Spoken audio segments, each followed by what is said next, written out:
Olá a todos, sejam muito bem-vindos. Hoje nós estamos na segunda live, a convidada Rosana. A gente está fazendo essa live toda quinta-feira, às 19 horas, e eu gostaria de convidar para quem ainda não curtiu a nossa página, que curta, que interaja. Está aberto o bate-papo, caso vocês tenham alguma pergunta para a Rosana ao longo do nosso bate-papo. Então, Rosana, te apresenta e conta um pouco da tua trajetória para nós. Muito bem-vinda. Oi, Zine, um prazer imenso estar aqui conversando com vocês. Foi um convite muito bacana nesse tempo que a gente precisa, de fato, conversar, trocar experiências, né? Eu sou enfermeira aqui do Pronto Atendimento da Cruzeiro do Sul, da Prefeitura de Porto Alegre, sou do quadro estatutário há 20 anos, né? Eu já sou enfermeira desse quadro. Também integrei as primeiras equipes do Programa Saúde da Família aqui em Porto Alegre, realmente foram as primeiras equipes quando começou o programa aqui na cidade, uma experiência maravilhosa também. E atualmente, além disso, eu conjugo o curso de Direito na Unicinos, né? Já estou quase finalizando o curso também, o que vem contribuindo bastante com a minha formação nesse momento já de mais maturidade. E dentro disso a gente tenta compor e ajudar da melhor forma possível esse processo atual né, de tanta dificuldade que a gente vive dentro da saúde pública.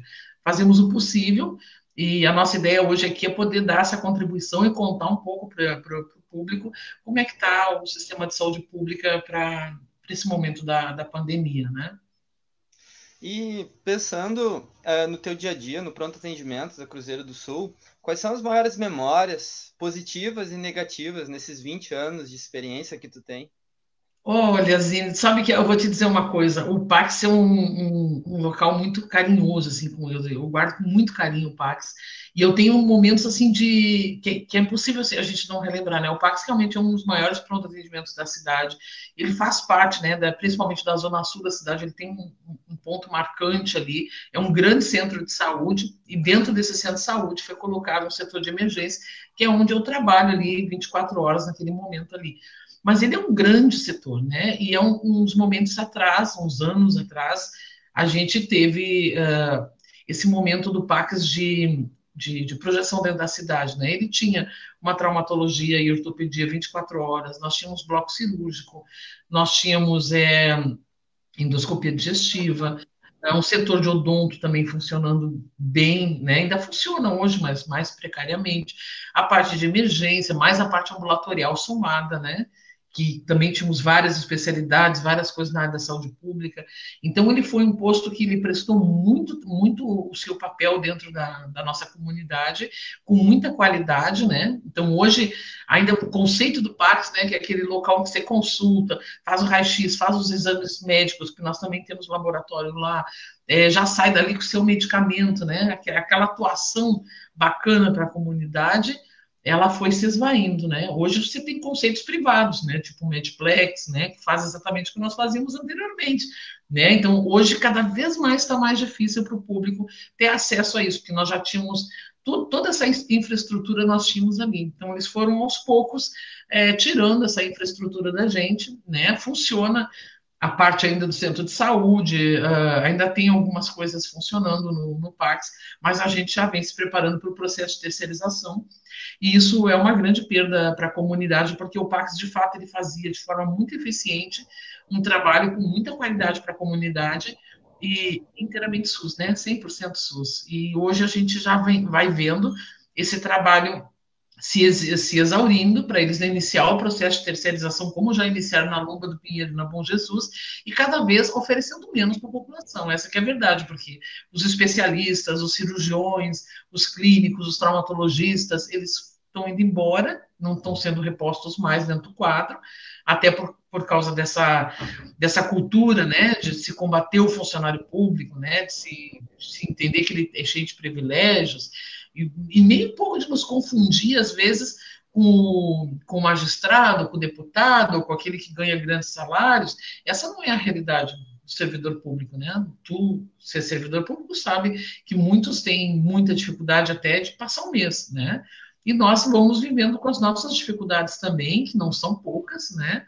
E nesse momento ainda que o serviço público deixa de ser atrativo, né? Porque eles entendem que precisa ser tudo terceirizado, precarizado, é um momento muito difícil para nós, porque o nosso quadro do pronto atendimento da Cruzeiro hoje em dia, ele é praticamente terceirizado, principalmente serviços médicos, né? Médicos jovens, doutorandos, né? Pessoas que não têm nem residência ainda, não têm especialização, não têm formação adequada.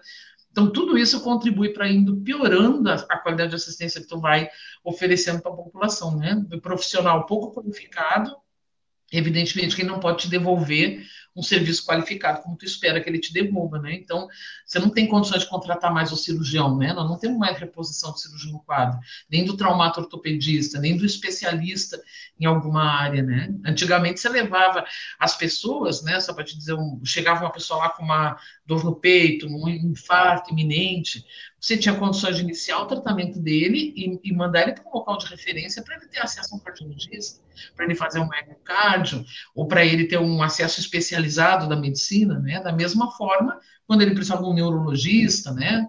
Hoje em dia você não tem mais isso, né? Hoje em dia ele tem o primeiro atendimento com um médico clínico, que às vezes é um médico doutorando, que não tem nem a residência ainda, né? Faz ali um eletro, faz um exame de sangue. Então ele passa aquela ideia de que ele está sendo corretamente atendido, mas ele não está sendo corretamente atendido, porque ele não tem especialista para olhar ele. Esse especialista não está disponível. Então, se ele tiver lá um quadro de infarto, ele vai ser então transferido para um hospital da rede, né? Agora, ao contrário, ele não vai conseguir a avaliação de um especialista. E a gente sabe que tem condições cardiológicas, vamos supor, que também são tão graves quanto a questão do infarto, né? Então, assim, isso é uma das coisas que houve prejuízo para a gente muito grande, que houve um momento em que você tinha todo um quadro especializado, você tinha um serviço que podia oferecer muito para a população, e hoje é bem limitado, né? Hoje, então, a saudade que eu tenho do PACS é desse PACS, né, extremamente especializado, né, com centro de saúde referenciado, que nós tínhamos todos os especialistas que você pode imaginar, gineco, ortopedista, neurologista na parte do centro de saúde, que fazia a parte ambulatorial, e nós, dentro da emergência, nós tínhamos até a nossa ambulância própria, né, com o nosso funcionário ali na porta, se precisasse levar o paciente para algum local, a gente tinha, até podia prestar um serviço social para aquele paciente que às vezes não tinha o dinheiro para uma passagem. Então, assim, a gente tinha todo o serviço ali estruturado. Eles nos tiraram tudo, até a nossa ambulância. Essa retirada foi em que momento, Rosana?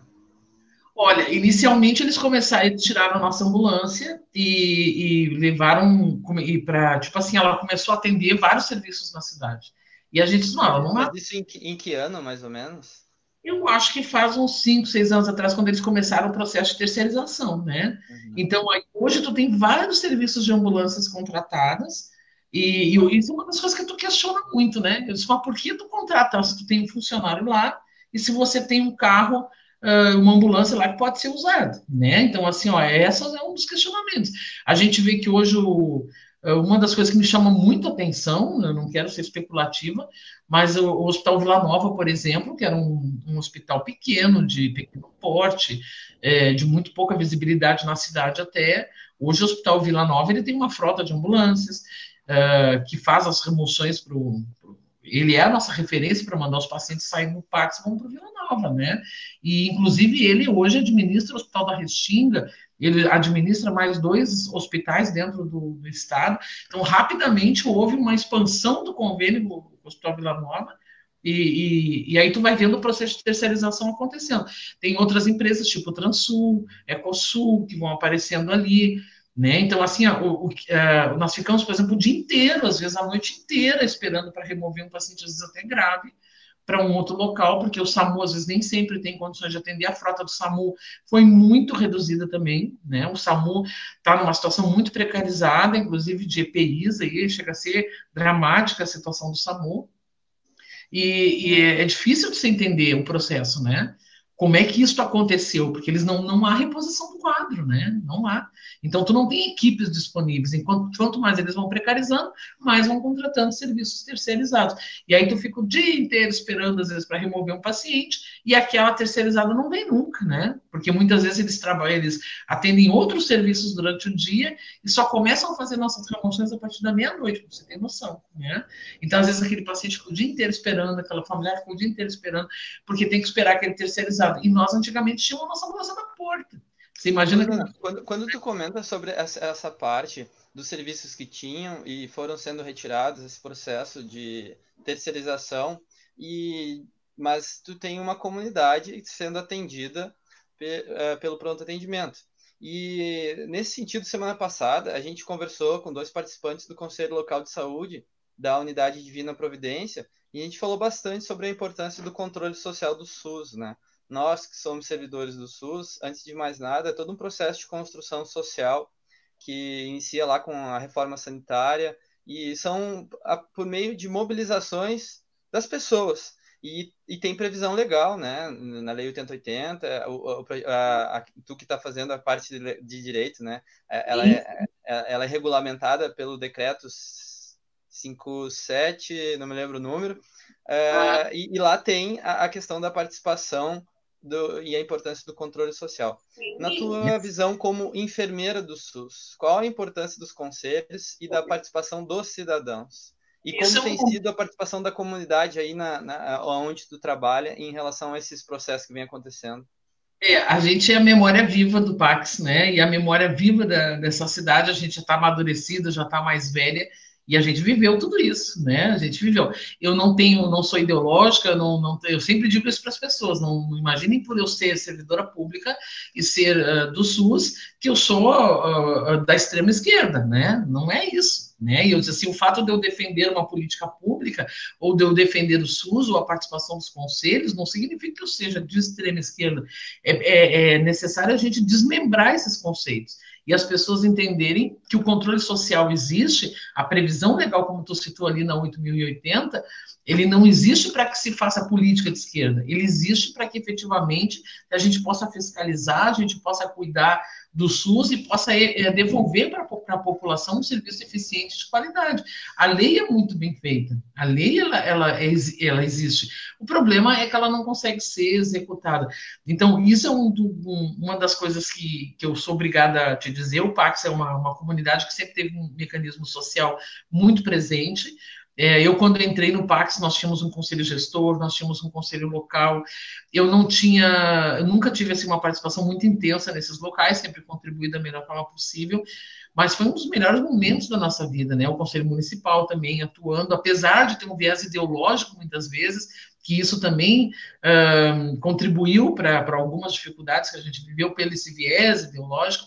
Mas, de uma forma geral, não se dá para desqualificar o serviço e o trabalho que eles fizeram, que foi uma grande construção dentro da saúde pública, tanto do Conselho Local, como dos conselhos gestores, do Conselho Municipal de Saúde. Isso é uma coisa que a gente precisa demonstrar, o quanto o Pax foi grande, o quanto foi importante a participação deles, o quanto se cobrou dos gestores, se fiscalizou, se foi ao Ministério Público, se foi à Câmara de Vereadores, um momento em que a gente efetivamente podia fazer isso. Hoje a gente tem esse mecanismo, mas ele bem mais singelo, com muita dificuldade de participação, né? Inclusive, eu citei nesse nesse comitê de crise, né, do gabinete de crise do prefeito Marques atualmente, no decreto de formação do gabinete de crise, ele prevê a participação, então, de entidades da sociedade civil e de sindicatos, mas ninguém foi convidado, né? Igualmente, na lei de responsabilidade fiscal, que ele fez uma lei para o seu controle interno, né? Além de nós termos o Tribunal de Contas, ele fez, então, o seu próprio controle interno para aprovar suas contas. Isso foi aprovado no dia 20 de dezembro de 2019, assim, na calada. Ali nessa noite, nesse novo decreto que ele fez, também se prevê a participação de entidades da sociedade civil e de sindicatos, mas também ninguém foi convidado. Então, você vê que a legislação prevê a participação, mas não há efetivamente o convite dessas pessoas para que elas possam efetivamente participar desse controle interno. Olha, o quanto é importante participar das contas públicas, porque quem tem privilégios, quem rouba o dinheiro público, quem participa dos momentos de corrupção não é o servidor público, né? Normalmente isso está relacionado a processos muito maiores. Por isso que é importante a participação dos conselhos gestores, dos conselhos locais, do Conselho Municipal de Saúde, para que se fiscalize. Por exemplo, olha esse momento do coronavírus, né? Todos os recursos que têm vindo da União, que não são poucos, para enfrentar a pandemia, que devem ser destinados ao atendimento das pessoas, quem que está fiscalizando isso, né? Então, assim, cadê a participação das pessoas? Então, é isso que eu que eu rememoro, e é difícil até a gente explicar para quem é mais jovem hoje, para a gente há uns 10 anos atrás, né? Recentemente, há 5 anos atrás, nós botamos um pouquinho antes, né? A participação foi intensa, eles fizeram um grande trabalho, tiveram também os seus momentos difíceis, como qualquer um de nós dentro das nossas carreiras, né? Nenhum de nós é perfeito, nenhum de nós começou do nada, né? Tu vai ver isso quando tu for um rapaz mais velho, né? Todos nós cometemos nossos erros, temos as nossas dificuldades, mas os conselhos, eles deixaram um trabalho fantástico, né? Eles construíram uma política dentro dessa cidade e ensinaram as pessoas a fazer política, inclusive parte, eu sempre digo isso, parte até desses segmentos de direita, extrema-direita, aprenderam muito com essas pessoas, né? Como é que se faz política, como é que se envolve a comunidade, como é que é importante a participação da comunidade exigindo a contraprestação do serviço. Porque o Pax é só um exemplo do que eu estou te trazendo, que é um serviço 100% SUS, que oferecia um excelente trabalho, também tinha uma ampla participação popular, né, e era fiscalizado e era cobrado, né, e a gente procurava oferecer dentro dessa possibilidade o melhor na comunidade, e hoje ele está ali sendo precarizado, sendo sucateado, sendo rapidamente entrando para um processo de terceirização. Eu me recordo... Aproveitando esse gancho que tu comentou do gabinete de crise instalado pelo prefeito Marquesan, e no contexto que a gente vive de pandemia de coronavírus, né? Começou lá na China, tudo que vem acontecendo, a questão na Itália. Aqui no Brasil, recentemente, teve em São Paulo um hospital. Começa aqui no Brasil tu ter a lotação, a capacidade máxima dos hospitais e a ponto de que tu só interna quando alguém entra em óbito, ou quando alguém vem a óbito, ou quando alguém ganha alta, né? Talvez, pelos dados aqui do Rio Grande do Sul, a gente pode estar mais distante disso, né? Tiveram estudos divulgados aí como se tivesse sido mais controlado, pelo menos nos dados oficiais atuais. Mas nesse contexto todo, como a pandemia de coronavírus afetou as atividades no pronto atendimento do Cruzeiro do Sul e quais as medidas estão sendo tomadas por vocês lá nesse atendimento de emergência nesse momento? Isso eu gostaria muito de passar para as pessoas, né? Muitas pessoas têm dificuldade de ouvir os profissionais da saúde. A gente vem passando isso, que a quarentena ou esse período de isolamento social, ele não é uma greve geral planejada pelas pessoas da esquerda, né? Tem pessoas que estão confundindo isso, né? Então, basicamente, você tenta passar que a situação de fato é grave, né? Ela não é uma situação simples. Então, nós temos dados oficiais que o governo vem nos passando sobre o número de mortos no Brasil.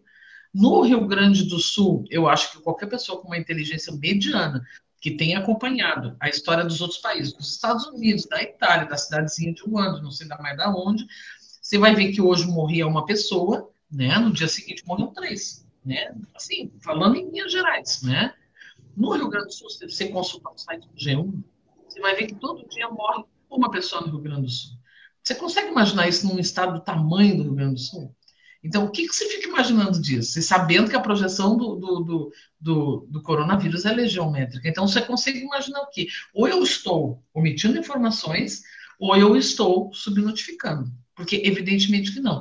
Aí, se você compara com outras situações em que ele demonstra para ti que aumentou extraordinariamente as estatísticas de mortes por síndromes gripais, tu fica mais mais reflexivo ainda. Digo, mas como? Se nunca morreu tanta gente assim de síndrome gripal, como é que começou a morrer agora? Então, você tem, a cada uma pessoa que morre de coronavírus no Rio Grande do Sul, você tem mais 20 que morrem de síndrome gripal. É essa a realidade que nós temos hoje. E no pronto atendimento da Cruzeiro, não está diferente, né? Porque o que acontece? Nós não podemos testar os pacientes. E isso não é por nossa causa. A gente recebe os testes, mas nós só podemos testar com autorização da vigilância sanitária. E nós nunca conseguimos preencher os critérios da vigilância sanitária. Então, eles nos dizem assim, olha, o paciente entra aqui na tenda, eles montaram uma tenda, que nem era necessário no Pax. O Pax realmente não precisava daquela tenda, porque tinha uma área maravilhosa, com uma infraestrutura muito boa, mas eles fizeram questão de montar aquela tenda, que é até muito subutilizada, mal estruturada em termos de recursos, né? Bem difícil de trabalhar naquela tenda pela precariedade do que você tem de recurso. Eu acho que ela serve mais para fazer uma propaganda bonita, né? Então, o que que acontece? O paciente passa na tenda. Bom, na tenda, ele é remetido para casa, né? Não, ele está bem, faz uma consulta e manda para casa. Igualmente é o que aconteceu lá na Restinga, que um paciente passou 3, 4 vezes pela tal da tenda, e aí, na quarta vez, ele foi parar na UTI lá do Hospital Conceição, né? Que ele já estava no quadro grave. Então, a orientação deles é isso: o paciente chega ali, tem quadro gripal, manda para fazer a sua quarentena em casa, né? É mais ou menos isso. Se ele chega e precisa de uma observação, ele está na média complexidade, vai ficar num leito de observação, ele não tem critério para ser coletado também, né? Não, ele não, fica ali, né? Se ele ficar grave, aí ele vai ser coletado lá no hospital. E se ele morrer, ele também não é coletado, entendeu? Então, tu não tem, ou porque tem poucos testes, ou porque, de fato, eles têm uma orientação de não querer ampliar. E aí, o que, que acontece sobre isso? O que, que a gente diz para as pessoas? Os quadros respiratórios graves, eles estão chegando para nós. As pessoas estão morrendo no Pax? Estão morrendo. Não é por falta de assistência, mas é pela gravidade com que eles chegam. Eles chegam em quadros muito agudos, né? E rapidamente eles evoluem muito mal. E às vezes acabam indo a óbito. Às vezes não dá tempo de chegar lá nem dentro do hospital.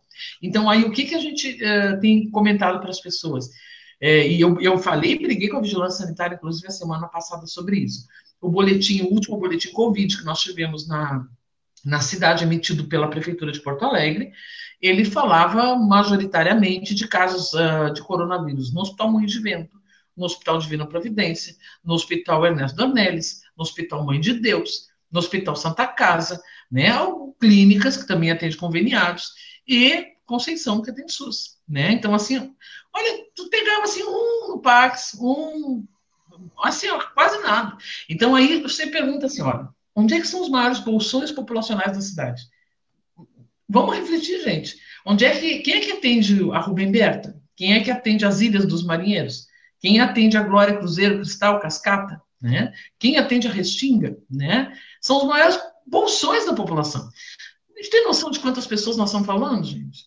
A nossa cidade tem quase 2 milhões de pessoas. Então, assim, como é que tu vai dizer que nessas áreas de bolsões populacionais de pobres não temos coronavírus? Só temos lá, então, o vírus escolhe, então, onde ele vai. Ele só escolhe ir lá no Moinhos de Vento.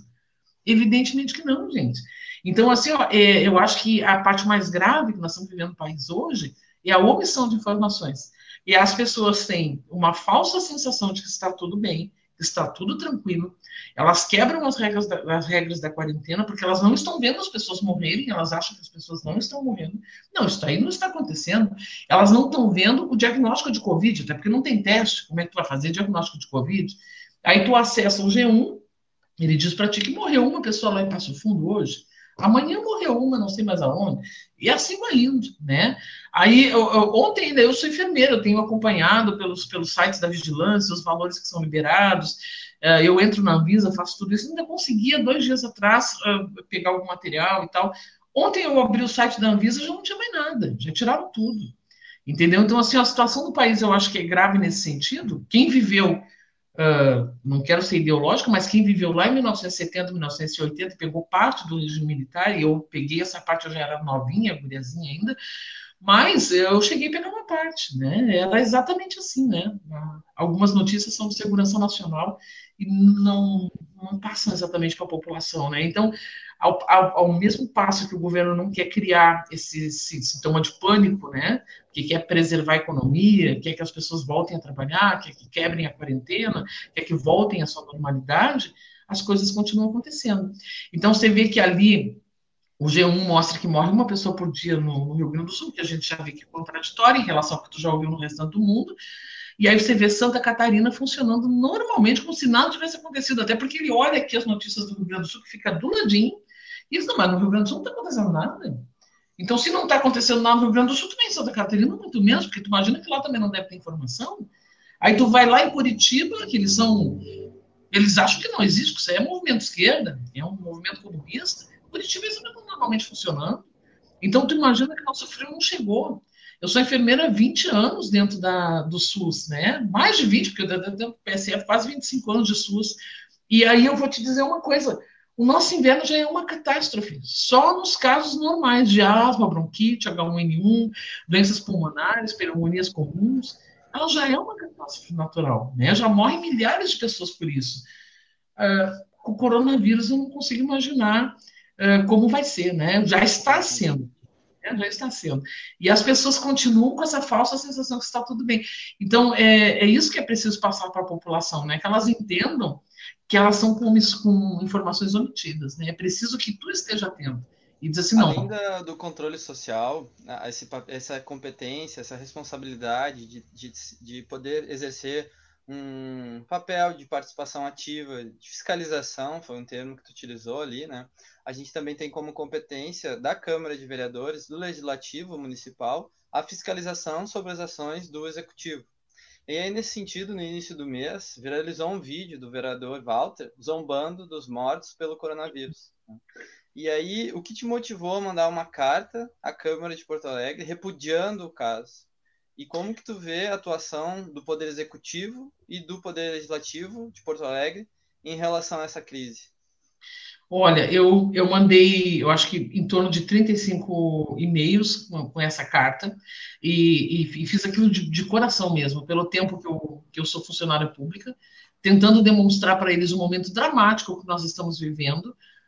O servidor da saúde, quando entra para dentro do sistema de saúde, a gente entra rezando a Deus, né, que não seja esse dia da nossa contaminação, né, porque nós não temos o EPI adequado, nós não temos a oferta de EPI, né? A gente está praticamente esquecido pelo poder público, né? Para você ter uma noção ainda, quando nós entramos pedindo pelo menos que eles pagassem a insalubridade no nível correto, a prefeitura respondeu dizendo que nós não fazíamos parte da linha de assistência do coronavírus, nos ignoraram, né?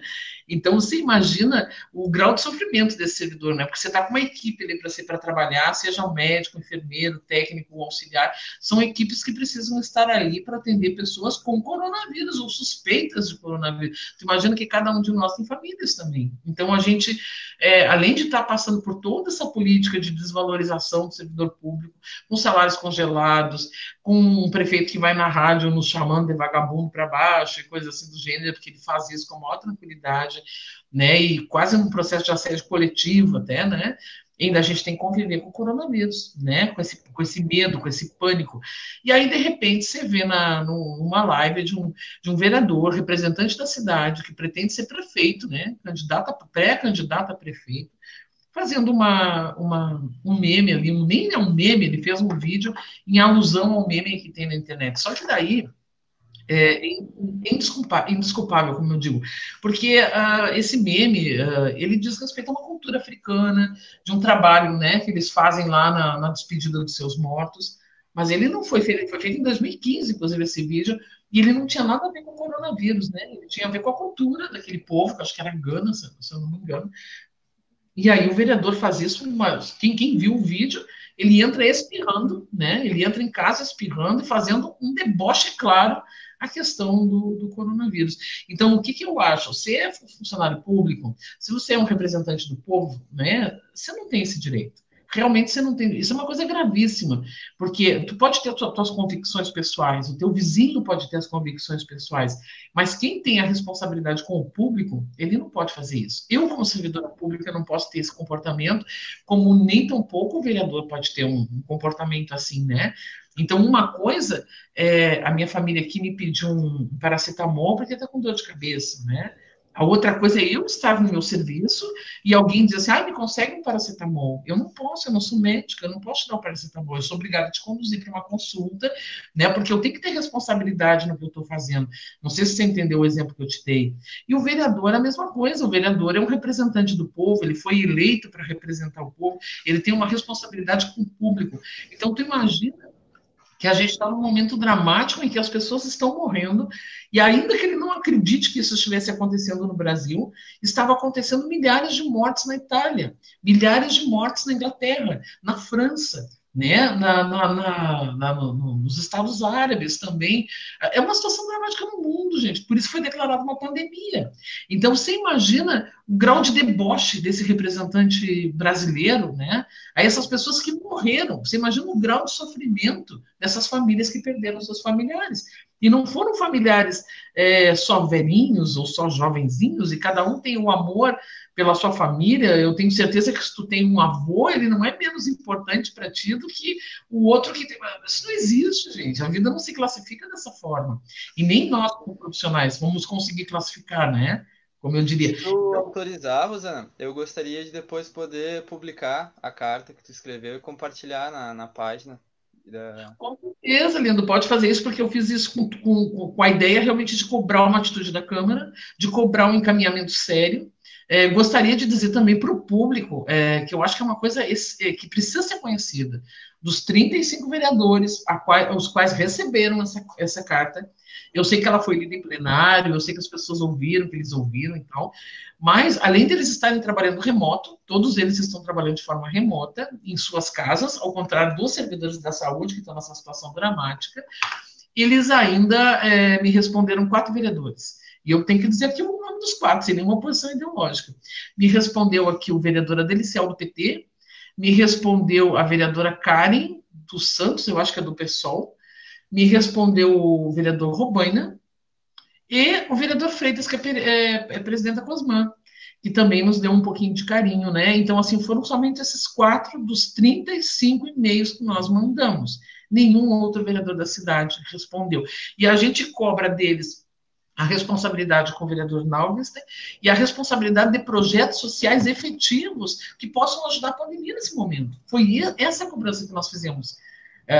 A minha ideia é dizer, escuta aqui, vocês são os vereadores, são os representantes do povo, é o nosso canal de comunicação com o executivo, o que vocês estão fazendo aqui? Né? Eu disse assim, então nós temos um vereador fazendo um deboche ao sofrimento das pessoas que estão morrendo. Eu digo, eu sou enfermeira, né? E eu assisto as pessoas morrerem, eu sei como é que é morrer de coronavírus. Então, assim, quem sabe passa ali no Pax com a gente, vamos fazer esse meme ali com um morto de verdade, vamos ver como é que é. Eu gosto como é a pessoa morrendo ali, como é a família desesperada, chorando. Então, assim, é isso que deu uma revolta muito grande. Eu digo, não, isso aqui não é possível, isso aqui chega a ser uma coisa criminosa, você está brincando com o sofrimento das pessoas que às vezes num estado de vulnerabilidade social que não tem acesso ao moinho de vento. Essas pessoas não vão, tem gente que vai morrer em casa, como em muitos países. Essa parte que tu ressaltou dos boletins da Prefeitura Municipal também me chamou a atenção de que os casos confirmados, a notificação, as internações, a maioria é relacionada o Moinho de Vento ou o Mãe de Deus, né? Que talvez não entram pelas vias que tu comentou.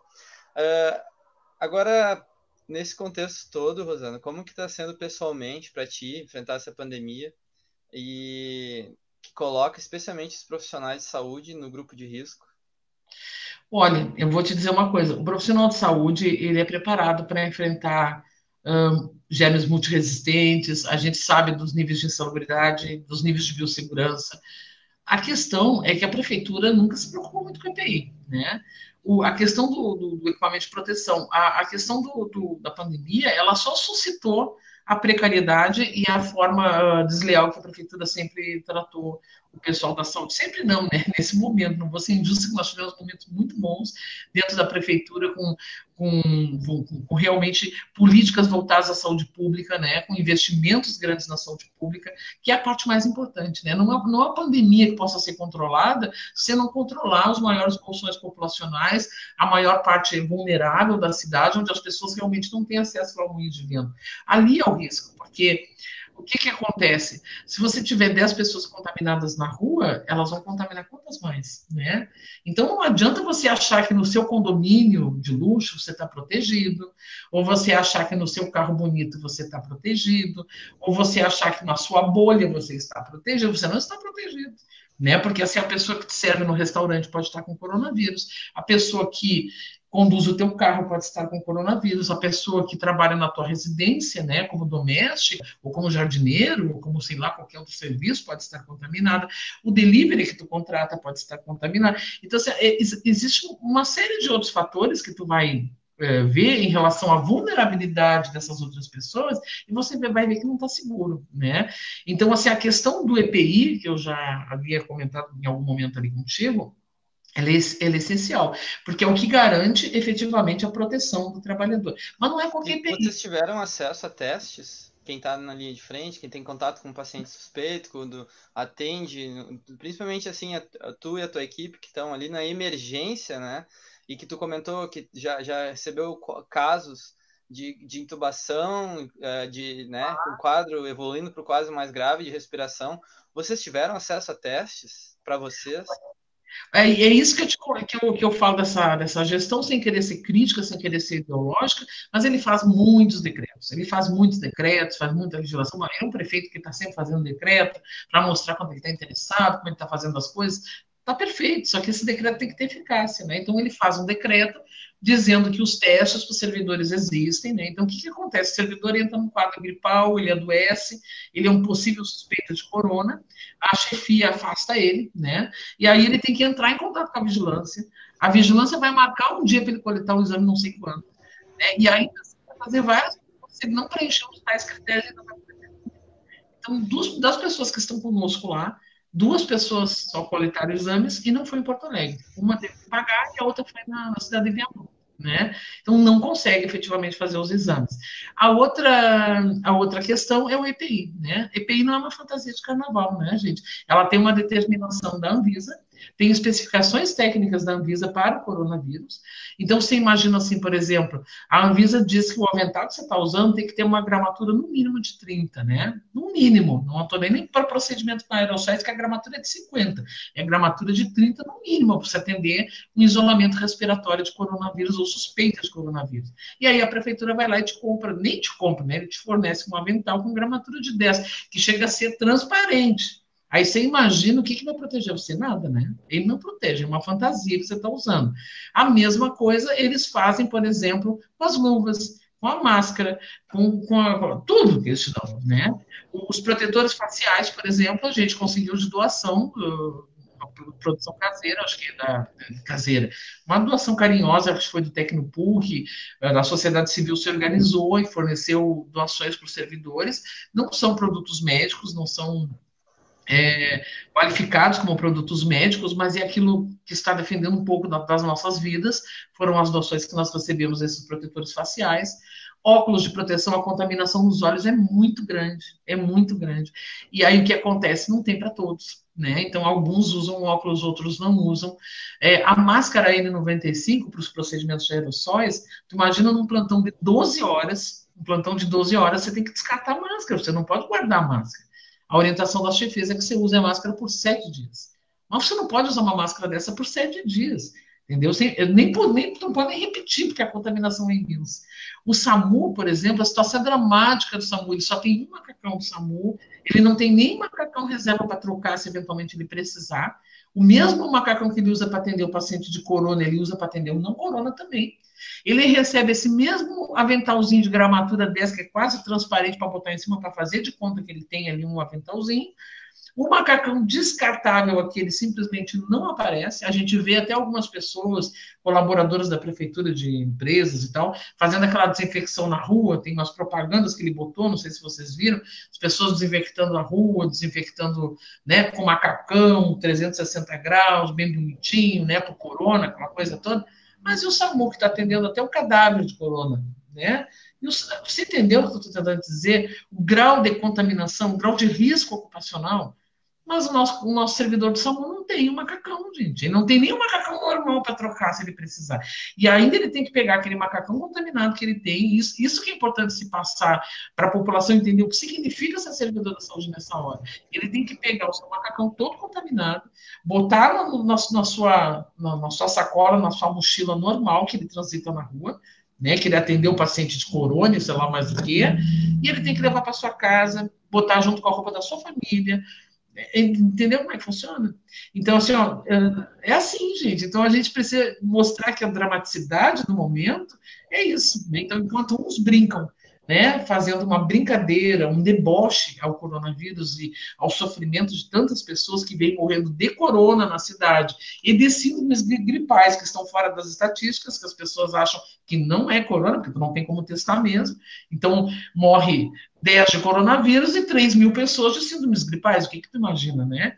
Então, as pessoas acreditam que não está acontecendo nada, enquanto isso o servidor está nessa dramaticidade, botando sua vida em risco, né, sem ganhar nem sequer a salubridade correta ali, né, para poder fazer isso, sem ter nenhuma ajuda de custo, né, isso não foi oferecido, sei lá, um adiantamento de 10º, uma gratificação, porque assim, ele tem que comprar sabão em pó para lavar roupa, ele precisa pagar o Uber para ele poder chegar no trabalho, porque senão ele tem que pegar o ônibus, tem chance de se contaminar, de levar a contaminação para dentro do ônibus, de sair, então, as custas estão por conta dos servidores da saúde, além do risco dele adoecer e morrer. Então é isso que eu. E a família, né? Eu estou descartando ainda a família. E aí o que acontece? Quando eu mandei essa carta lá para a Câmara, eu mais ou menos disse isso: vocês estão fazendo o quê? Né? Eu digo, vocês estão esperando que o servidor da saúde faça o quê? Porque vocês estão aí remotos, né?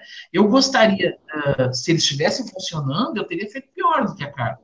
Eu teria reunido um grupo de servidores que trabalha com coronavírus e teria ido lá visitar eles e dar um beijo em cada um deles. Eu disse, vamos trocar essa contaminação aqui um pouquinho para vocês verem o que significa de fato coronavírus.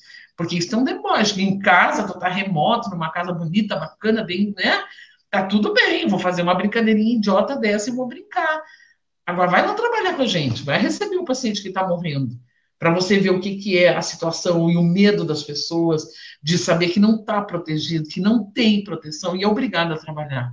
O último paciente que foi entubado lá no Pax, o médico estava assim como eu estou, não tinha avental, gente, não tinha. Tu imagina que ele está ali direto. Aí daqui a pouco você vê, morreu um médico não sei de onde, morreu um auxiliar não sei de onde. Já sei lá quantos mil técnicos, são vários no mundo, né, que já morreram, já adoeceram. E tem uma outra coisa que é importante, né, como enfermeira, eu tenho que deixar isso aqui para ti, coronavírus, gente, não tem cura. Coronavírus não é assim, curei, não curou. Coronavírus deixa sequelas. Ele deixa sequelas. Ele ataca de uma tal forma o teu corpo que ele não só te deixa sequelas, e aqueles casos que estão aparentemente curados podem recidivar. E aí, às vezes, situações às vezes bem piores. Então, a gente não pode cair no conto do vigário e dizer assim, estou curado. Não, é uma doença de biossegurança 4, porque não se tem cura conhecida. A gente não conhece nem sequer os meios de transmissibilidade, todo mundo está estudando, nós vamos conhecer isso mais tarde. Mas ela é classificada em nível de biossegurança 4 exatamente por isso, porque a gente não tem como monitorar todo o processo do coronavírus, toda a mutação do coronavírus, porque ele é mutagênico. Então a gente não sabe como vai ser, mas tu já sabe que tem pessoas com sequelas neurológicas, circulatórias, né? Tem pessoas, algumas morrem, outras conseguem se recuperar e outras ficam com sequelas, até gravíssimas, né? Tanto que uma das coisas que tem que se cobrar hoje é a inclusão do coronavírus naquelas tabelas anexas ali dos acidentes de trabalho, que, por exemplo, aquela moça lá que vocês devem ter acompanhado no Conceição que morreu, ela trabalhava numa tenda, né, e até onde eu soube, o Hospital Conceição havia se manifestado no sentido de que o local onde ela trabalhava nem tinha coronavírus, né? E aí tu pergunta assim, como é que fica essa moça agora, né? Ela morreu, mas e a família? E os filhos, né? Como é que fica a vida dessas pessoas? Então, alguém precisa ser responsável por isso. Porque uma coisa é o Estado ter dificuldade de adquirir um equipamento, ou ter dificuldade de ter esse equipamento, a outra coisa é tu potencializar o risco das pessoas. Tu saber que a Anvisa recomenda um avental de gramatura 30 ou 50, tu oferecendo de gramatura 10. Né? Tu saber que a Anvisa, entendeu? Então, tu está potencializando a vida dessas pessoas a risco. Tu está expondo elas a risco. Mas quem é que paga o prejuízo depois? Né? E vamos combinar, gente, a Prefeitura de Porto Alegre, só você olhar o edital das contratações temporárias, esses locais essenciais de saúde, inclusive o HPS, que é o maior hospital de trauma da cidade, não foi solicitado nenhum único reforço para a Operação Inverno. Né? Então, não veio acréscimos de quadro, não houve acréscimos. Não há preocupação do serviço municipal em preparar isso. E do que a gente vê, do que está sendo fornecido de equipamentos, também não houve preocupação nenhuma de se preparar para a pandemia nesse sentido. Toda a preocupação do prefeito foi em contratar, foi em terceirizar, foi em buscar recursos fora para poder usar os recursos da União. Inclusive, eles estão investindo bastante em Canoas, obviamente, porque o Ministério mandou recursos para Canoas, né? Fizeram até um hospital de campanha em Canoas, né? E aí você se pergunta assim, tudo bem, nada contra o pessoal de Canoas, tá bonito lá o hospital de campanha desse.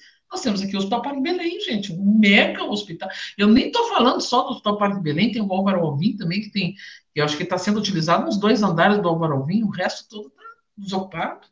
O Pax, nós recentemente montamos também uma área lá com toda a parte técnica, toda a infraestrutura possível para se atender áreas isoladas. Não podemos usar, também foi bloqueado. Então, assim, ó, por que tu vai contratar novo, gastar dinheiro público no novo, se você tem a infraestrutura aqui? Então, isso é uma das coisas que tem que ser, que o controle social está fazendo falta, porque nós não temos o controle social mais para cobrar isso do gestor, né? Para dizer assim, por que tu não botou uma tenda lá no tapete do parque? 1.200.000, 300.000 para montar uma tenda lá, se tu tem uma mega área lá do parque com toda a infraestrutura possível, não precisa de tenda nenhuma. Entendeu? Então, assim, essas questões que a gente. Então, assim, a gente que é profissional do SUS não tem como questionar isso. Não há espaço na gestão para se fazer esse questionamento. O Ministério Público, ele recebe parte desses nossos questionamentos, mas ele também não tem estrutura para levar adiante tudo isso. A justiça não consegue abarcar tudo isso. Então, às vezes, a gente consegue a resposta do poder público, do poder judiciário, muito tempo depois que se provocou a lesão, muito tempo depois que morreram pessoas.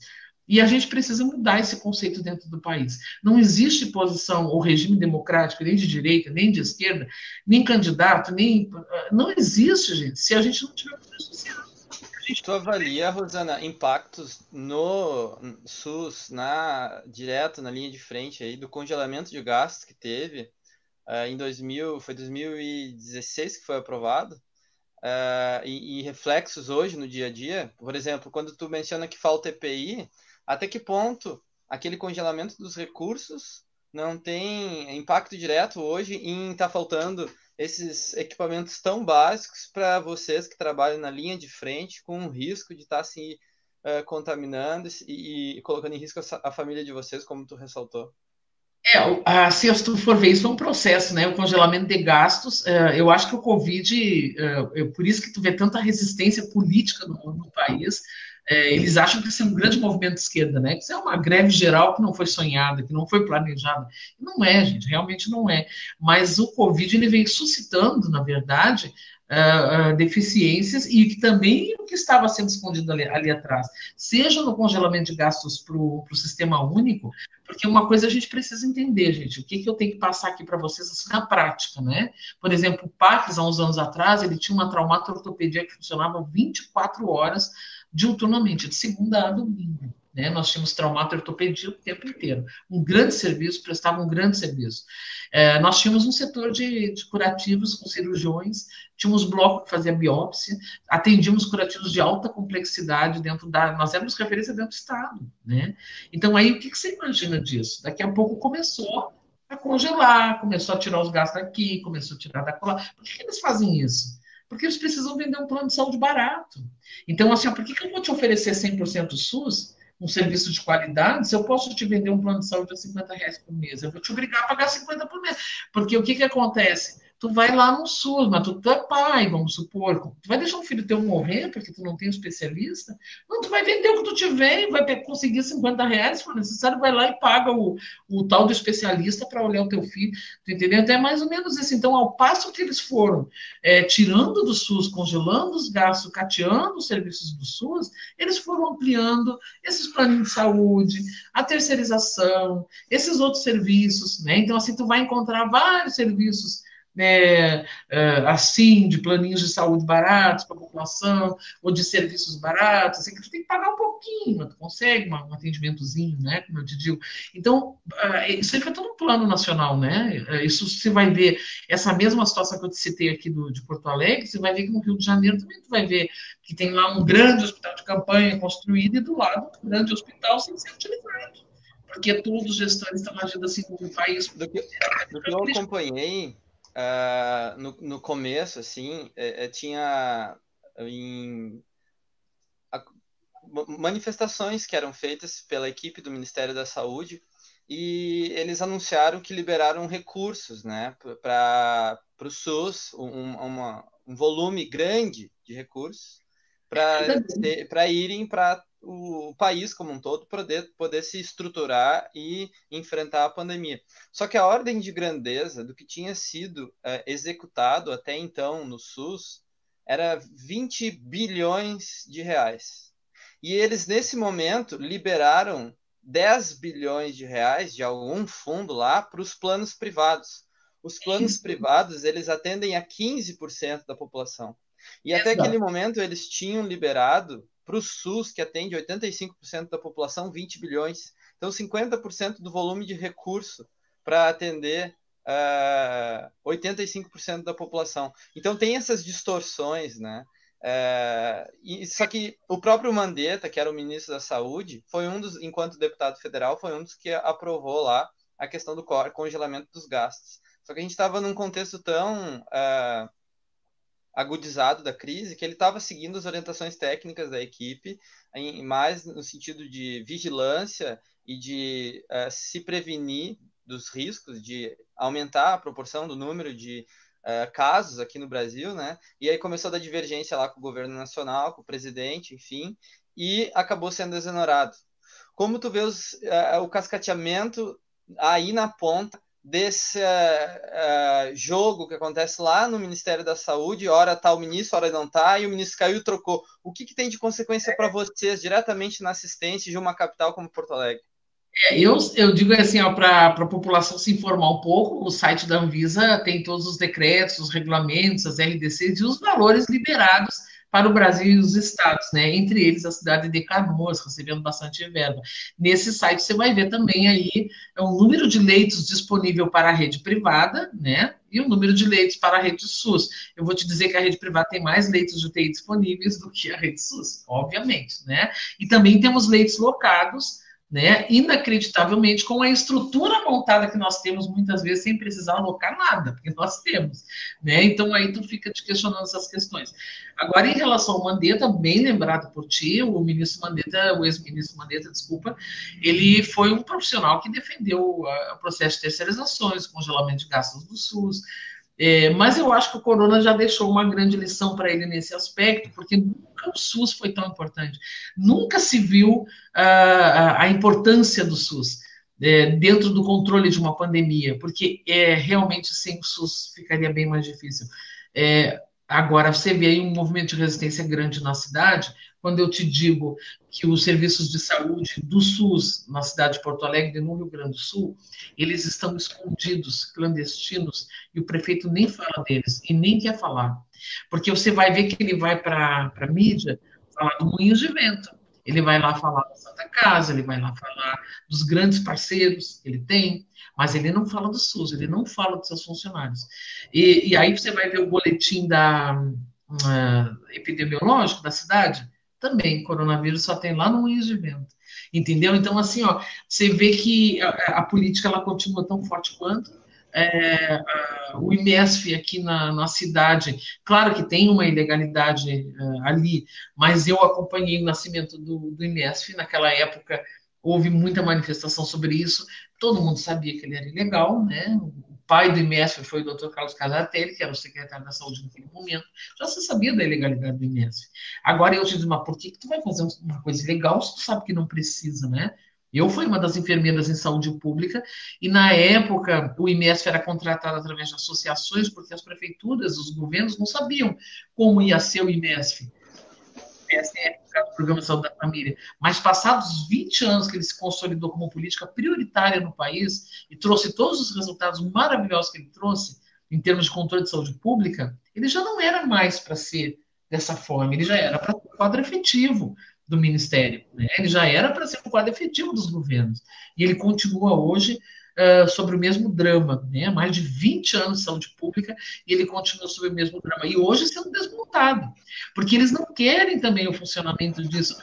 E aí a gente pergunta, por que isso está no país? Porque existe evidentemente, uma máquina que precisa ganhar dinheiro. E ela vai tomando conta do nosso país, seja vendendo planos de saúde, seja vendendo o médico cooperativado, seja vendendo o profissional cooperativado. Então, cada vez ele vai te oferecendo mais formas, né, de você gastar o dinheiro e de pagar pela sua saúde, quando você tinha uma saúde 100% SUS, altamente financiada, com grandes resultados.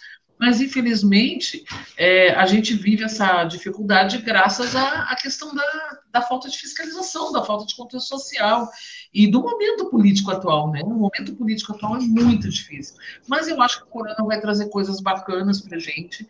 Eu acho que a gente vai ter esse momento de poder reverter essa situação, né? E mostrar para as pessoas o quanto é importante o SUS, porque o SUS é o melhor convênio que tem. O SUS paga tudo. Ele paga o material caro, ele paga o material barato, ele paga o especialista, ele paga o que você tiver de melhor. O SUS, ele te oferece o melhor. Sempre foi assim. E hoje você vê uma situação em que as pessoas estão num momento dramático. E os nossos bolsões populacionais de Porto Alegre, aonde que eles vão buscar atendimento? Será que seria lá no Moinho de Vento? E nesses hospitais de referência que eles botaram lá, eles tiveram 3 hospitais de referência. Eles deram o Hospital Conceição, o Hospital de Clínicas e o Hospital Universitário de Canoas. Aí eu vou dizer para você o seguinte, Porto Alegre e Canoas juntas, elas têm praticamente 2 milhões de habitantes ou mais. Aí você me diz que 2 milhões de habitantes ou mais, ou pelo menos 70% dessa população vai conseguir ser atendida no Clínicas, no Conceição e no Hospital Universitário de Canoas? É óbvio que não, gente. É evidente que não. Então, assim, você tem toda uma rede privada para dar assistência montada para convênios e particulares, e o resto vai ficar como? Então, é essa questão que tu fala do gabinete de gerenciamento de crise. E o SUS? Quem vai atender o SUS? Aí Outra coisa que eu também me questiono, Rosana, é que o volume de recursos que está vindo para poder combater a epidemia é muito grande e necessário. E, ao mesmo tempo, tu decreta a situação de crise e facilita os processos de compra de insumos. E quem que está olhando para isso e fiscalizando, né? Se não está tendo desvio de recurso público num contexto como esse. Infelizmente... Viu recentemente desculpa te interromper, que o Eduardo Leite, o nosso governador, contratou uma agropecuária para fazer exames de coronavírus a 8 milhões de reais. E o nosso prefeito não fez diferente quando recentemente fez um chamamento público aqui para 16 startups para ajudar no coronavírus. Teve no Rio de Janeiro também uma situação que eles estavam prestes a contratar uma... para fazer um aplicativo com 10 milhões de reais para fazer um aplicativo. E aí, assim, nitidamente uma porta aberta para tu poder ter desvio de recurso público, né? E tu tem uma lógica vigente no governo, tanto municipal quanto estadual, de uma visão de mundo, de política de Estado mínimo, de querer acabar com os servidores públicos. A gente passou recentemente com uma reforma do governo do Eduardo Leite, né? E também teve a PEC 6, que foi aprovada pelo governo federal, que influenciou e induziu com que servidores estaduais que tinham já o tempo de serviço que se aposentassem. Então, a gente se vê numa situação de pandemia, né, no mundo, e aqui o SUS gaúcho perde 25% do seu quadro efetivo. Éramos 4 mil servidores ativos. A gente, de uma hora para outra, passa para 3 mil, reduz 1.000 servidores ativos, e no momento de pandemia. Então, quando tu olha para a questão de subnotificação, e que talvez tu na ponta tá vendo as pessoas chegando, né, para teu atendimento, talvez em quadros mais graves, que precisariam estar tendo atendimento e não tem a infraestrutura, não tem as condições, muito talvez também se deva a esse desgaste do poder público frente ao SUS para poder abrir margem para a sua visão de mundo, de terceirizar, de fazer com que a iniciativa privada responda por soluções que talvez se a estrutura do SUS tivesse sendo usada da forma adequada, a gente poderia estar enfrentando essa epidemia de uma forma mais assertiva e não estaria morrendo tantas pessoas, né? Com certeza, porque inclusive o prefeito Marquesan menciona que essa rede, né, a prefeitura menciona que essa rede privada que foi escolhida do Moinhos de Vento, não sei de quê, são os hospitais, são os profissionais escolhidos porque são especializados em saúde pública. Agora eu te pergunto, onde é que as pessoas do Moinhos de Vento estariam especializadas em saúde pública? Eles trabalham no meio das vilas? Não, obviamente que não. Então, eles não são especializados em saúde pública, eles não têm noção do que é saúde pública. Saúde pública é uma coisa muito difícil de se fazer. São profissionais que muitas vezes fazem especializações para trabalhar nas comunidades. Não é uma coisa simples, tu trabalhar em zonas de tráfico, em zonas de alta periculosidade ou em zonas de alta vulnerabilidade. Não é uma coisa tão simples assim.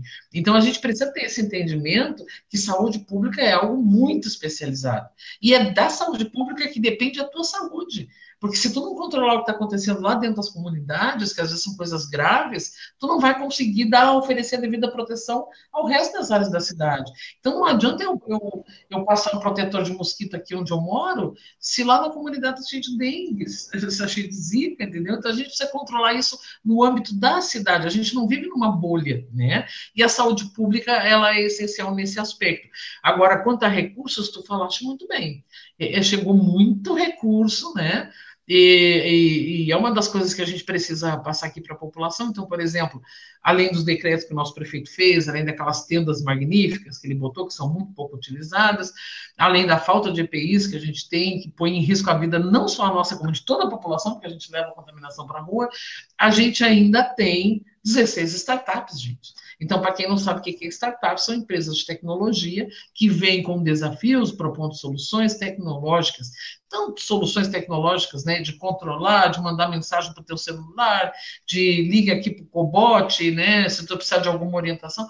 Gente, o robô da startup, será que tem condições de oferecer melhor informação, ou melhor ajuste do que um servidor? Então, assim, ó, isso foi muito bem dito. Nós temos servidores altamente especializados que foram obrigados a se aposentar, porque eles começaram a mexer nos planos de carreira, eles começaram a tirar direitos, eles começaram a fazer tanta sacanagem que esse grande quadro especializado de médicos, enfermeiros, profissionais de diversas áreas foram coibidos a rapidamente buscar suas aposentadorias, né? E aí o que acontece? Aí chegou o coronavírus. Aí, quando chegou o coronavírus, eles foram pegos de calça na mão, né? Ou até nem tanto de calça na mão, porque todos esses recursos da União que chegaram, eles então, com muita facilidade para contratar suas startups, porque não precisam de licitações, para contratar um laboratório veterinário para fazer testes de Covid, ou seja, lá tantas outras coisas, com muita facilidade, eles começaram a utilizar então esses recursos que vão vindo da União com muita facilidade, entendeu? Porque não tem também controle social para isso. A legislação favorece que na hora da pandemia, na hora da força maior, eles possam comprar com despesa de licitação, né? E aí o que acontece? Mas eles não estão comprando com despesa de licitação o avental de gramatura 30 e 50 que eu preciso para o salão trabalhar, né? Eles estão comprando o quê? 16 startups para mandar mensagem para o teu celular. Aí eu te pergunto assim, entre outras soluções, né, por exemplo, de vídeo monitoramento da cidade com aqueles robozinhos que ficam assim, como é que é o nome daquilo? Tem um cara jovem, sabe? Drone? Drone, perfeito, desculpa eu te perguntar, mas nós somos um pessoal mais velho. E aí o que acontece?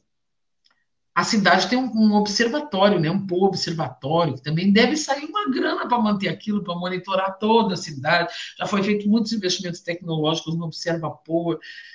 Aí eu preciso mais uma startup para botar mais uns drones andando em cima da cidade para monitorar o. Então a gente está quase naquela. Não sei se você viu, parte das pessoas deve ter visto no Facebook, né? Que a NASA ia ajudar a monitorar a contaminação da cidade. Então é só você ir para frente de casa, tirar a roupa lá, o drone vai passar e vai medir a temperatura. Deve ser isso, né? Então, assim, então, de todas as ações emergenciais que eu preciso, então, ser uma pessoa com uma inteligência mínima que você possa ter, de todas as situações emergenciais, quando tu está numa situação de dificuldade dentro da tua casa, o que tu pensa? Vamos cuidar aqui do essencial, né? A conta da água. Teve alguém que invadiu aqui nossa conversa, tá querendo a minha atenção. Que paixão! Seja muito bem-vindo aí. Tava chorando já ali na porta. Eu queria te pedir te agradecer bastante pela participação. Tem depois vários comentários carinhosos ali. Te convidaria para ler do pessoal que estava nos assistindo, agradecer a participação. Vou tornar pública a carta que tu escreveu depois. Acho que a tua história ela é muito linda. Para mim, como servidor público, como eu sou engenheiro químico e não venho de uma área raiz da saúde pública, né? Não tive no meu currículo disciplinas. Aliás, eu sou o primeiro engenheiro químico a ser nomeado no cargo de especialista em saúde, na função de engenheiro químico da Secretaria Estadual de Saúde, numa perspectiva de vigilância, né? Só que eu sempre tive muito conectado com a área da saúde, porque quando um professor do segundo ano do ensino médio foi iniciar a aula de química orgânica, ele usou como tema gerador um filme, e o filme era Óleo de Lorenzo, não sei se você já assistiu.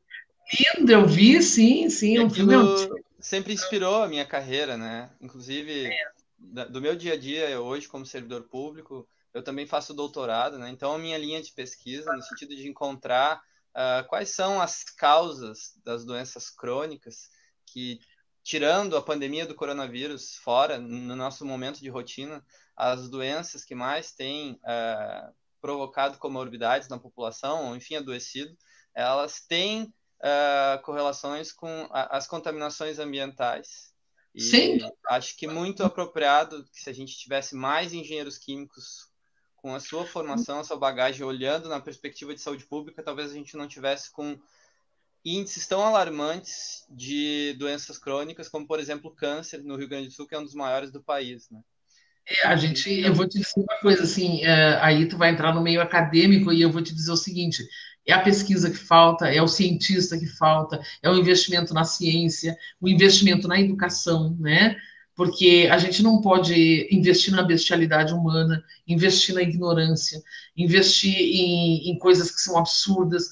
E se a gente tivesse investimento nisso, né, a gente realmente não estaria vivendo o que a gente está vivendo hoje, no meio de uma pandemia, sem informação, desprotegidos, né? Porque a gente foi realmente muito atacado no aspecto da ciência, principalmente aí, né? Então, assim, eu estou na ponta, eu sou a saúde raiz, mas eu preciso que alguém esteja lá no laboratório, pesquisando, fazendo ensaios. Isso demora tempo, isso demora investimentos, né? Então, assim, ó, eu desejo um grande sucesso na tua carreira. Eu sei como é difícil, ainda mais num momento desse que você não tem investimento nenhum, né? Você não tem ajuda nenhuma, é dificílimo você conseguir. O governo federal, eu sempre digo isso para as pessoas, um rapazinho novinho, acho que não viveu isso, mas eu vivi em 1970, né? Eu sempre, quando as pessoas foram votar no presidente Bolsonaro, com os militares, aquela rememoração toda, eu disse para eles assim, eu disse, olha, eu vou dizer para vocês como é que era o regime militar para a gente. A gente estudava aqui no grupo escolar, né? E o grupo escolar, assim, ó, na quinta série te ensinava técnicas domésticas para que alguns iam ser faxineiros domésticos, né? Depois, na sexta série, tu aprendia técnicas agrícolas, eles te ensinavam a capinar, porque alguns iam trabalhar no campo. Depois, na sétima, tu estudava, as pessoas que me ouviram falar vão lembrar disso. A gente estudava técnicas comerciais, porque alguns iam ser secretários, né? Na oitava série, tu aprendia técnicas industriais, porque alguns iam trabalhar nas fábricas. E era isso, gente. A gente não era preparado para seguir estudando, a gente era preparado para servir. Né? Então, a gente desfilava no 7 de setembro, né? As pessoas eram preparadas para seguir a pátria, eram disciplinados para isso. Alguns conseguiam chegar lá no segundo grau. E se chegavam lá, eram muito poucos, né? Os que chegavam lá no segundo grau também iam para escolas técnicas, né? E tinha o Parobé, que foi uma escola que formou muitas pessoas dentro do Parobé, tinha o Protásio Alves, que fazia pessoas especializadas em secretariado, né? São secretários executivos, sei lá o que era aquilo, e o Júlio de Castilhos preparava pessoas para trabalhar nos laboratórios. Mas morreu aí, gente. Pobre não era preparado para ir para a faculdade. Isso não existia no governo militar. Quem ia para a faculdade era o filho de uma outra classe que já ia se preparando das escolas particulares, que eram caríssimas na época, não eram acessíveis, nem para a classe média, né? Ela era caríssima. Aquelas pessoas se preparavam, então, para fazer o vestibular, para ingressar na URGS ou na PUC, que é o que a gente tinha, né? Então, assim, ó, o pobre, ele não chegava na faculdade. O pobre começou a chegar na faculdade muito tempo depois, quando essas políticas começaram a mudar um pouquinho, né? E eu lamento muito da sociedade hoje, quando votou de volta pelo regime militar, não lembrou dessa parte, né? Que pobre não é feito para estudar, pobre é feito para servir. Eles querem uma massa de pessoas para servir. É assim que funciona. E as informações são todas de segurança nacional, né? Então eles não vão passar informações verdadeiras nunca, né? A ideia é que tu tenha um mínimo de informações. Por mais que eu seja novo, eu acho que na minha educação formal eu não tive muito conhecimento sobre esse momento da ditadura militar no Brasil. Mas depois, com mais consciência, assim, social ou com mais instrução, eu fui ler por conta, né? Acabei lendo a biografia do Castelo Branco, escrita por Lira Neto, que conta todos os bastidores de como começou. E também tem um podcast que é Presidentes do Brasil. Ele mostra todos os presidentes. Foi feito pelo Fábio Viseu, da Folha de São Paulo. Até recomendo esse podcast para poder se contextualizar. E quando eu busco no meu ensino formal, eles tinham 2 parágrafos. Eu acho que tem muita falha no nosso sistema educacional de esconder o que de fato acontecia no período da ditadura militar, principalmente a isso, né? Do acesso à informação, do quanto os jornalistas eram censurados, o quanto as informações... E eu concordo contigo quando a gente vê esses governos que supostamente são democráticos, mas escondendo dados, subnotificando de propósito as informações da população e tomando decisão com base nessas informações precárias e que, de certa forma, forma a opinião pública a partir desses dados que são oficiais, mas que talvez não deem a oportunidade da gente estar cobrindo os riscos de forma mais eficaz, né? Eu queria passar uma mensagem de quando eu estava estudando para o concurso, tinha assim, do SUS, né? Ame-o ou deixe-o. E eu acho que dá para sentir na tua fala o quanto tu é apaixonada pela profissão, o quanto tu te dedicou durante toda a tua carreira no SUS, na ponta, que eu acho que é onde tu tem esse contato direto com a população, né? E todo o carinho que tu tem com esse histórico profissional. Eu acho que foi muito gratificante essa oportunidade de estar aqui hoje contigo, podendo te ouvir, escutar a tua experiência e também estar podendo compartilhar com as redes, né? Queria te agradecer muito e pedir para tu deixar uma mensagem final para os nossos, quem está nos acompanhando ali na live, vai ficar registrado também, vai estar no canal do YouTube. Quem não pôde assistir hoje, com certeza vai poder ter uma outra oportunidade de estar assistindo.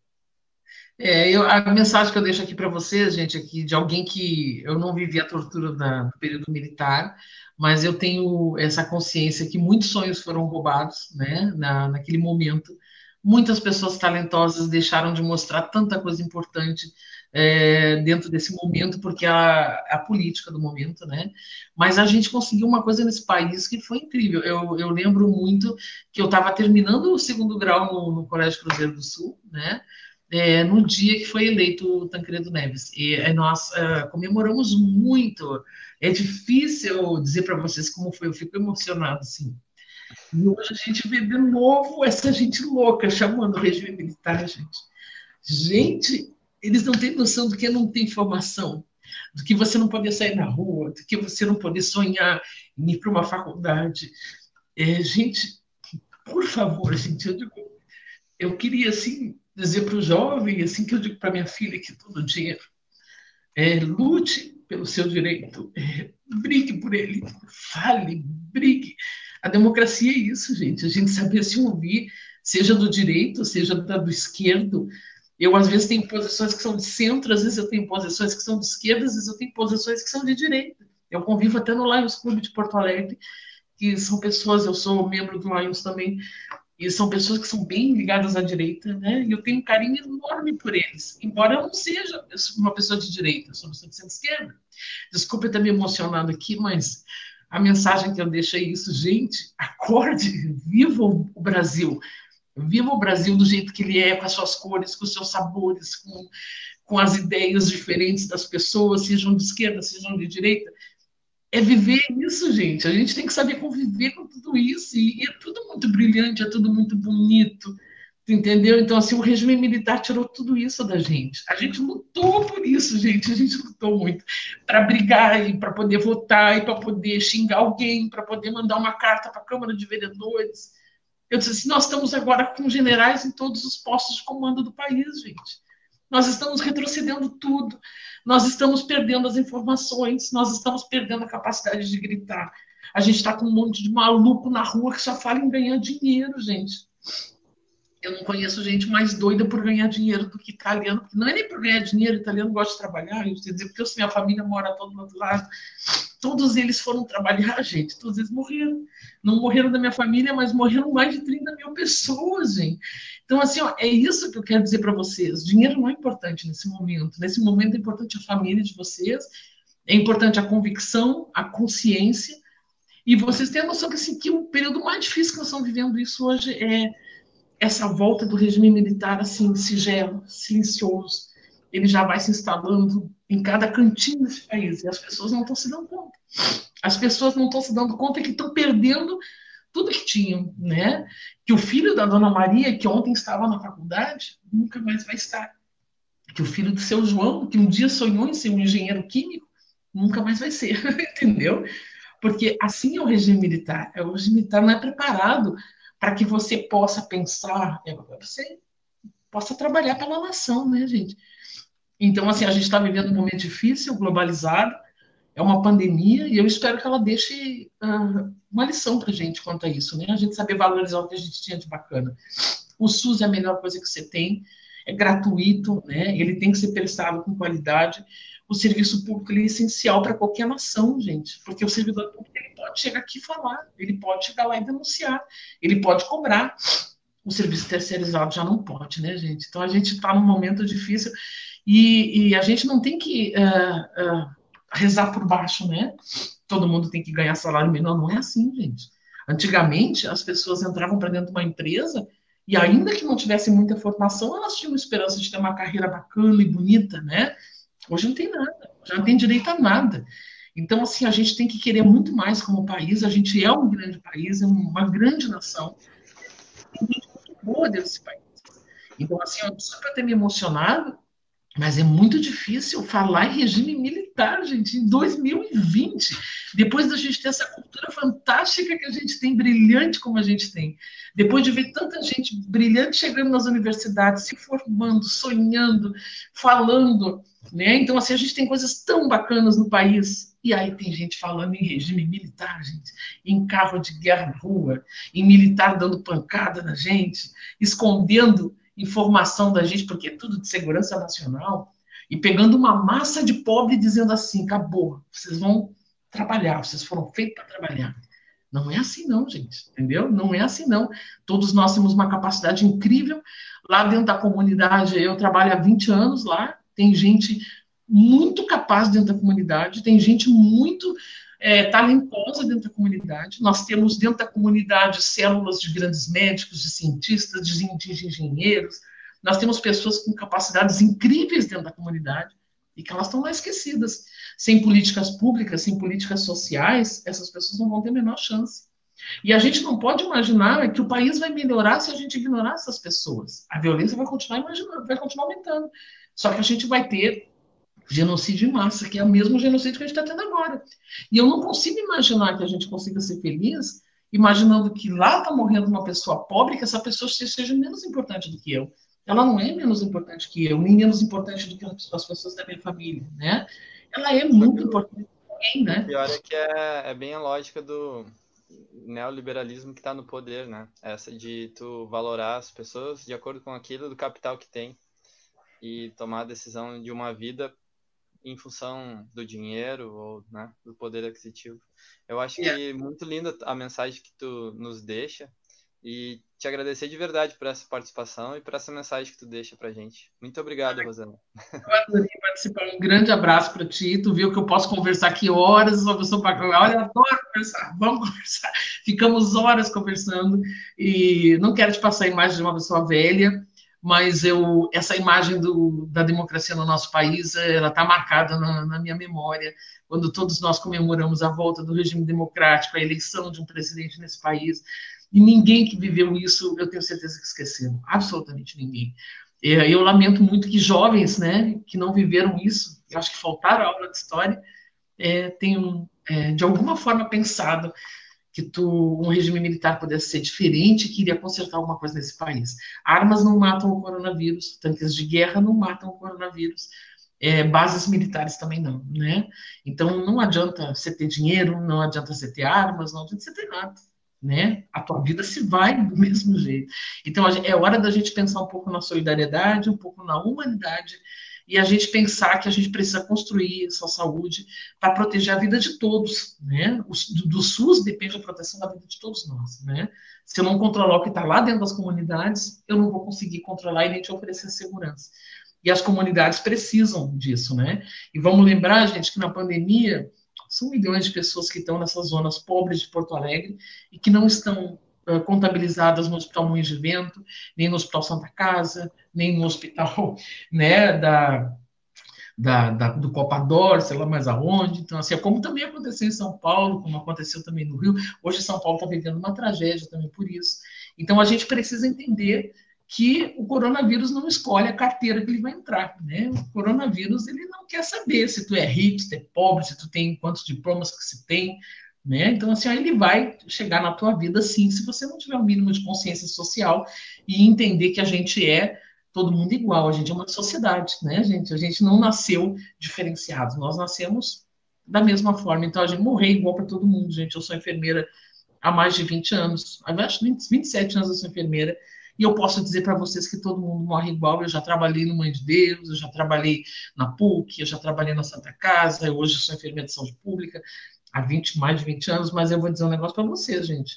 A morte é igual para todo mundo, eu posso garantir. O rico e o pobre morrem do mesmo jeito, entendeu? Então, assim, ó, não tem sofrimento maior para um, nem sofrimento menor para o outro, é igualzinho. Então, a gente precisa entender que quando se fala de coronavírus, gente, não tem dinheiro que pague isso. Não tem dinheiro que diga, eu não vou morrer. Pode estar onde se quiser. Pode ser no hospital Moinhos de Vento, gente. Não adianta. Então, a gente tem que ter consciência mesmo. Se vocês querem entender o que significa coronavírus, parem de olhar as notícias agora, nesse momento, porque eles não vão dizer a verdade para vocês, gente. Não vão mesmo. Eu lamento muito de Santa Catarina estar funcionando normalmente, aqui grudadinha do Rio Grande do Sul, acreditando que aqui está morrendo uma pessoa por dia. Não tá, gente. Vamos acreditar que realmente as coisas vão ficar bem ruins para nós. O nosso inverno está chegando. E quem viveu o inverno no Rio Grande do Sul sabe muito bem como é. Daqui a pouco vai ficar pior, com certeza. Tá bom, gente? Um abração aí para vocês. Se cuidem, né? Quarentena, cuidem das suas famílias. Não relaxem o isolamento, porque nada voltou ao normal.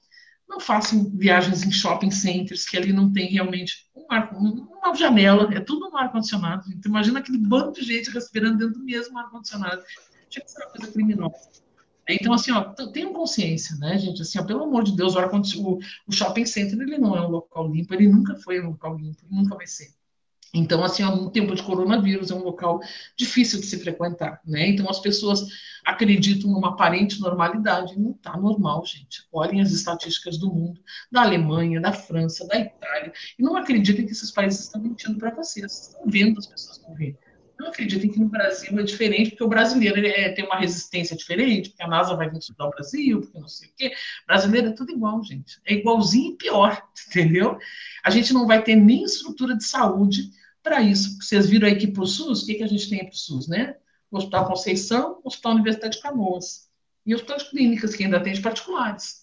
Não tem para todo mundo, gente. O SUS vai acabar tendo muita dificuldade. E o hospital particular não vai ser diferente, não. Porque o Hospital Moinhos de Vento, que eles dizem que é especializado em saúde pública, nunca foi especializado em saúde pública. E vai chegar um determinado momento que a capacidade do Hospital Moinhos de Vento vai se esgotar. Assim como do Hospital da PUC, assim como do Hospital da Santa Casa, porque eles não sabem atender a saúde pública, muito menos um surto de coronavírus na cidade. Eles não sabem atender nem um surto de H1N1, que dirá um coronavírus. Então, assim, isso é óbvio que a gente vai ter dificuldades ali na frente, até mesmo para quem tem convênios particulares. Isso aconteceu, só para antes terminar aqui contigo, naquele sistema de saúde lá em São Paulo, né, gente? Vocês lembram lá quando começou o coronavírus lá? Começou lá numa rede lá de São Paulo que só atendia classe A, particular. Eles não deixavam nem os servidores usar máscara para não assustar o cliente, para não perder cliente, para não perder negócio. O que aconteceu lá? Uma tragédia, gente. Uma tragédia. Que é a mesma coisa que aconteceu aqui no Moinhos de Vento, porque eles não deixavam os servidores usar máscara para não perder os negócios. E é a mesma coisa que nós estamos tendo na cidade. Agora, eles estão dizendo para te usar máscara, mas eles não querem perder os negócios, né? E aí, obviamente, vai ter uma transmissão muito grande, muito rápida, bem na hora que está chegando o frio do Rio Grande do Sul, né, gente? O winter is coming. Abração para ti, meu lindo. Eu falo bastante, né? Adorei conversar contigo, um papo muito gostoso. Quero que tu tenha uma carreira linda, vai me dando notícias aí do que tu vai fazendo aí como pesquisador, como acadêmico. Eu acho que tem que insistir sim, tem que brigar para fazer esse país ser o que ele tem a capacidade de ser, né? Ele tem a capacidade de ser maravilhoso. né? A gente precisa só de gente com vontade de fazer isso e que acredite no Brasil, né? Agora, isso vai ser um pouco difícil com o regime militar, né, gente? Vamos dizer para o jovem para deixar de ser burro. O regime militar não combina muito com isso, entendeu? Então, assim, se as pessoas não sabem ainda o que é de verdade, vão lá dar uma lidinha sobre isso, nem leiam as pessoas que foram mortas, aquela coisa toda, esqueça essa parte. Vamos ver a parte estratégica ali de como é que funcionou o Brasil no regime militar. E vocês vão ver que é os anos de maiores atrasos, porque a população era controlada, claro que era, mas ela não podia estudar, ela não podia crescer. Então, assim, a gente perdeu os melhores talentos do país na década de 70 e 80, porque não tiveram oportunidade de seguir adiante, né? Então, assim, é isso que eu gostaria de deixar de mensagem para vocês. Cresçam, estudem, desafiem a vida, porque ela precisa ser desafiada, ela precisa continuar. O Brasil tem capacidade de ser uma grande potência mundial, mas não nesse momento de tanta crise política que a gente está vivendo, com tanta dificuldade. Eles ainda acharem que o coronavírus é uma questão.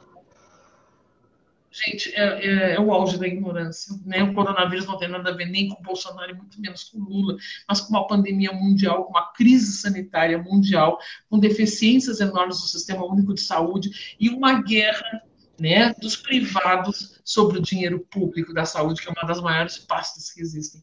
Então, a gente está vivendo isso. Né? As pessoas estão guerreando por causa do dinheiro do Sistema Único de Saúde, quando ele, na verdade, ele pode ser 100% SUS, ele pode ser altamente financiado, ele pode fornecer coisas muito bacanas, né? E as pessoas precisam entender que saúde pública não é só para pobre, não. Saúde pública é para o rico e é para o pobre. E é da saúde pública do pobre que garante a sobrevida do rico. Eu controlar a dengue lá na comunidade significa no teu condomínio não ter a dengue também. Então, enquanto a gente não tiver política de saúde pública, todos nós vamos sofrer com corona, com dengue, com outras coisas. Então, um grande abraço aí para vocês, disponível sempre. Obrigado, Rosana. Tá? Um grande abraço. Um abração para ti, querido. Até mais. Um beijão para ti aí.